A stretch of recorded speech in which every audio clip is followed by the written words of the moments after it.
Lekin Imkon servis kanali shu masalaga yechim topgan holda yaxshi sostanada gaz ustanovka qilingan texnikani topib qo'ydim. Texnika qiziq bo'lsa videoni oxirigacha ko'rib, bitta like bosib turinglar. Ma'lumotlarni beraman, to'liqroq ma'lumotni esa pastki raqamlardan olishingiz mumkin. Texnikamiz Hovo Sinatrak 336 talik 2020-yilda ishlab chiqarilgan. Atigi 192 ming kilometr yo'lni bosib qo'yibdi. Haqiqatan ham svejiy holatda turibdi. Sababi mana salonlar ichini ko'ringlar, haqiqatan ham chotki holatda, ehtiyot qilib mehr berib haydalgan texnikaligi yaqqol ko'rinib. Rostdan ham biz o'zbeklar uchun yaratilgan texnika ekan. Nima deysiz hoji aka? Fikringizni bildirib yuboring endi. Mana avtonomikalargacha o'rnatilgan ekan. Gap yo'q. O'zini dizel motoriga metan ustanovka qilingan, 4 ta 100 talik, 4 ta 120 talik. Jami 8 ta gaz ballon bilan jihozlangan. Mabodo metan qilinganini hisobga olmaydigan bo'lsak, texnikamiz 100% radnoy holatda turibdi. Ballonlari faqat ikkitadan tashqari qolgan hammasi 80% atrofida.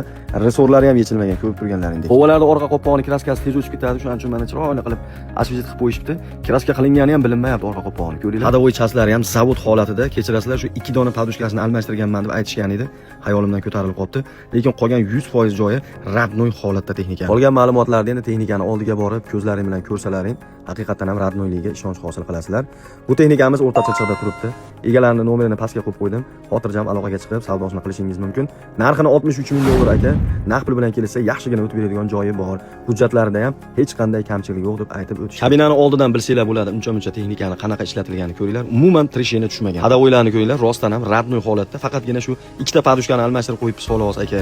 Qolgan hamma joyi zavod holatda deyishdi. Mana ko'ringlar, zavod holatda turibdi rostdan ham.